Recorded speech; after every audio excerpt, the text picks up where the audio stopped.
Ladies and gentlemen, welcome back to GHP News. I'm your anchor, Jackson Hancock, and in this show we will inform you on the greatest happenings in the Grand Haven area, in particular the Grand Haven High School. If you're interested in being involved with the show or any other future projects, feel free to join Grand Haven Productions.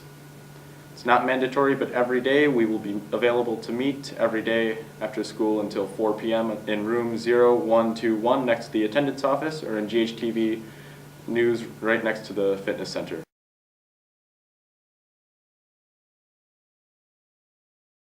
In the first segment of the show, we will be covering the news of the past week. The chalkboard project has been extremely successful, with all the students who were willing to participate, along with the help of the school. We've had great positive responses to some of the things said. At 2:24 p.m. this Wednesday, there was reportedly a multi-car crash caused by a semi making a rash decision and going onto Spring Lake on-ramp at the last minute. Luckily, there were no injuries. The semi got away without a scratch and is reported to have a white trailer and a white cab. Good luck public safety tracking down the most generic semi description.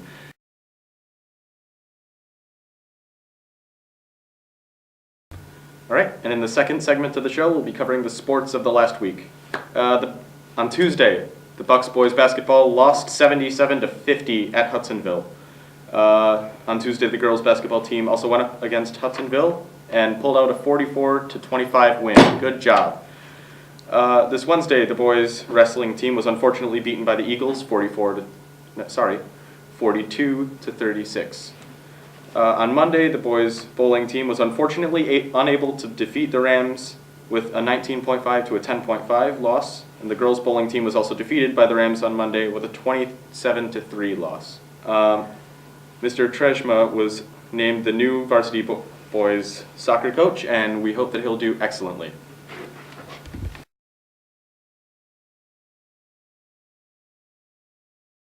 In the third segment, we will be covering the coming events of the next coming weeks.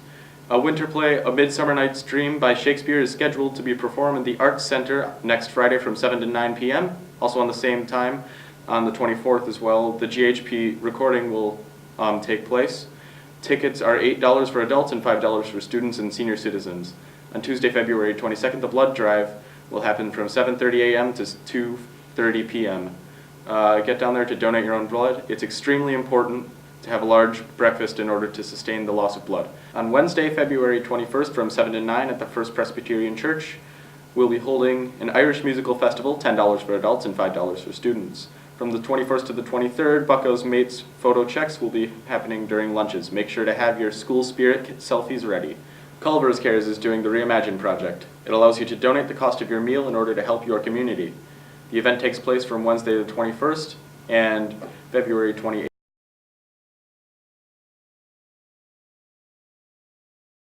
In the fourth segment, we will be covering the sports and events of the coming week.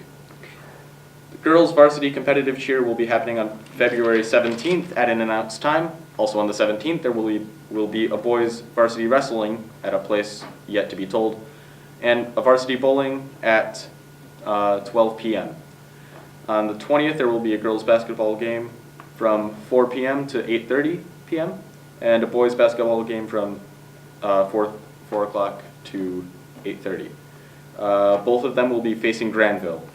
On the 21st, there will be varsity hockey at 7:30 against West Catholic.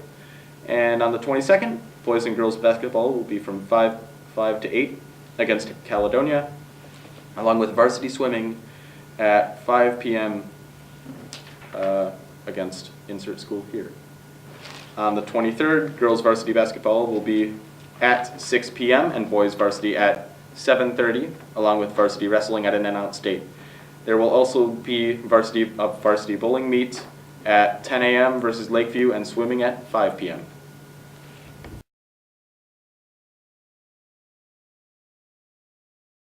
In the fifth segment of today's show, I will be conducting some interviews with some guests. The first guest we will have today is Miss Proditis, who is here to talk about the school's food pantry and tell you about how you can also donate.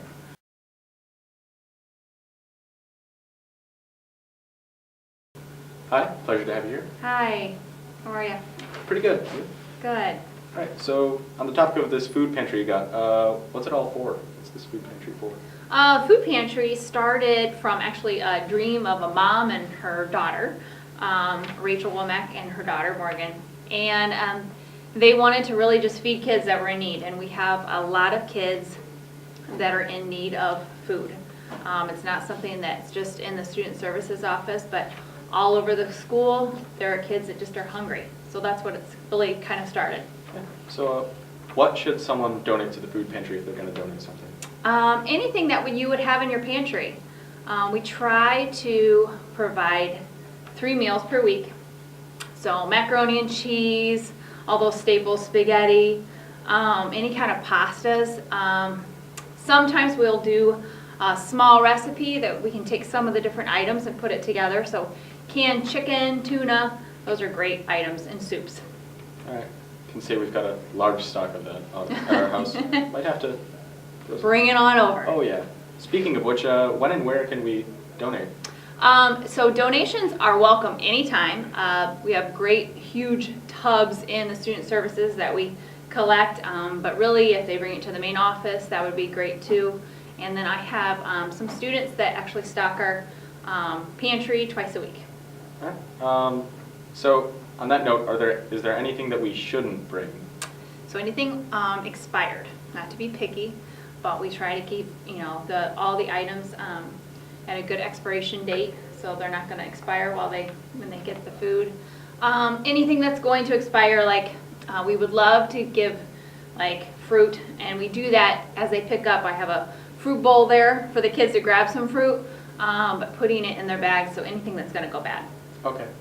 Well, speaking of expiration dates, I believe this comes to the end of our little interview today. All right, thank you. Yep. Thanks for coming. The second guest is Mitch Bosgraf, who will be talking about his success in the recent skiing competition, and he's going to States on Monday. He will also be talking about his friend's film company, SB Films.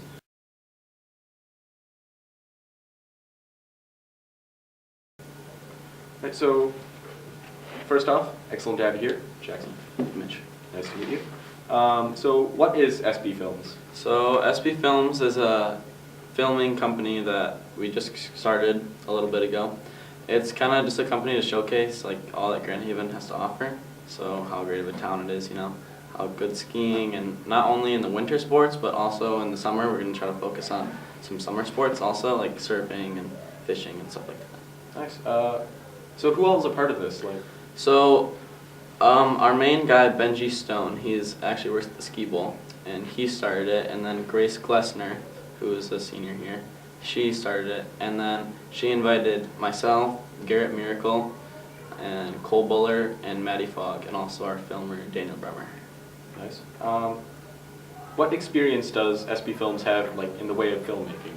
So a lot of us don't have a lot of experience, but our filmer, Daniel Bremer, thankfully is a great filmmaker, so he has quite a bit of experience in it. Yeah. You can say the same with those guys over there. I've got no idea how to run any of that. Yeah. But are you guys looking for anyone to join? Assuming they're not paid, of course. Yeah, not at the moment. Right now, maybe as we get bigger and if we get into more sports, but not at the moment. Okay. So what projects are you currently working on? So right now, we're actually working on a few projects. We're doing a urban ski edit, so that's in the works, and then a few other things are in the works that I'm not gonna disclose. So. Okay. So what do you think's coming in the coming years for SB Films? So as a new company, we don't really have a big plan, but I think we're just gonna wanna have to kind of start, because all of it, our value is just we want to have fun. So we're just going to try to do what we love and see where it goes. We'll see where it takes us. Nice. Now we're going to transition a bit into your skiing. Yeah. So, it's an understatement. But so, why did you join the ski team? So actually, my dad was a ski coach for the ski team for 20 years. So it kind of just runs in our family. So I didn't really have much of a choice, I guess I'd say. Yeah. So, what would you believe the strongest skill required to ski would be? Well, really, all you have to do is you keep trying, because skiing is one of those things where the first time, no one's going to be good at it. I mean, you're going to be bad, but the more and more you do it, the better you get. The balance, that's a big part. So I just think your perseverance is the best part. Yeah, definitely. Can you explain some of the basic parts of the competitions that you compete in? Yeah, so like, you mean how the meets go? Yes. Yeah. All right. So we start off the boys. So there's two different how do I say this, like different races. So there's giant slalom and slalom. And so giant slalom, it's where you have big turns. So you make big turns, and then the slalom courses are the small turns. Okay. So the women's team, they start off on the slalom course, and they do 2 runs. And the men's team, they start off on the giant slalom course, and they do 2 runs. So we do 2 runs, and then they take the best run, and we stack them all together, and that's how you get your time. And then we take a dinner break, and then we flip and do the same, like do the opposite.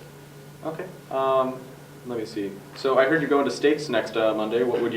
How would this competition differ? Is it- It's not a whole lot different, except just for the skill level. I mean, there's not a lot of beginners, I'd say. So that everyone knows how to ski, and it's just kind of amped up, I guess I'd say. Speaking of the competitors, are there anyone you're kind of got your eye on? Yeah, I mean, there's a few different, from a few different schools. Rockford's always good. Forest Hills, they always got a great team. So there's a few from there. Yeah. Nice. What do you think your chances of winning are overall? Well, as a sophomore, I have 2 grades above me, so it's gonna be kind of hard. But you never know. Anything's possible. So. Yep. So how's the weather supposed to be like? Because that can change everything. Yeah. So actually, bad thing is it's supposed to be like 40 degrees and raining. So we'll see how it is. Hopefully it's not that, but if it is, I guess we'll just have to make the best out of it. Yeah. So even though the weather might be down, would you say that the place that you're skiing at is going to be a good slope? Or? The states are located at Boyne this year, Boyne Mountain. So that's always a great mountain or hill. And so that'll be a great time. Yeah. Well, speaking of which, I guess that concludes our interview. Nice having you here. Yeah. The third guest we will have is a representative from the First Robotics Club who will tell you why you should join their club. It's awesome.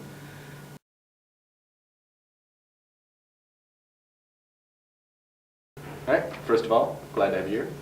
Glad to be here. All right. So, what really inspired you to become a member of the First Robotics Club? Honestly, I was in Science O for a couple of years, but I couldn't really deal with the environment and just kind of vibes it was giving off. It felt like it was way too competition focused. Like I didn't actually matter if I learned anything. It just mattered that I, could go through the motions. And First Robotics was like Science O. It had clicked all the right boxes for me. Really felt like it was meant to be. Yeah. I've got a lot of friends who are in Science O, and they can definitely concur with you. So, what does the First Robotics Club do, essentially? Well, we build robots. We go to competitions and we memorize the lyrics to crappy songs. So what types of robotics do you build? Like, what systems usually go into a robot? I'm not the person to ask in that regard. I'm the kind of repair guy, for lack of a better term. And I helped build the chassis this year, but as far as wiring the electronics, we got motors, pistons, pneumatics, all that kind of stuff. It's crazy. So what skills do you learn in this? Well, I've definitely gotten a lot more comfortable around machines and carpentry as a whole. It's actually what I plan on going into when I get out of high school. I've definitely learned kind of that if you screw something up, you kind of got to own up to it and make a whole new part and realize that you're going to start from the very beginning. It's a very, very rough time. And all this hard work goes into competition, right? Yeah. So what competitions do you compete in? This year we are going to be going to St. Joseph for the competition hosted there and GVSU. Those are the 2 regional things. Then we're going to go to this. We're hopefully going to go to the state level, and I'm praying we can make it to Detroit this year. Nice. So what's the environment like? The vibe of the club, kind of. Best way to sum it up would be close-knit, dysfunctional family. We're really good friends, but if you're thin-skinned, it's probably not for you. There's a lot of banter going back and forth. Yeah. So speaking of which, why do you think other people should join this club? Honestly, it teaches you quite a lot of good skills. It's good to know if a piece of furniture breaks, what to do to fix it, and if your car is breaking down, at least to diagnose it before you get to the mechanic's office. Well, looks like we've got a shortage of time in this interview, so glad to have you. Glad to be here. And our fourth guest will be U.S. Army recruiter, who will be here to tell you exactly why you should join the U.S. Army.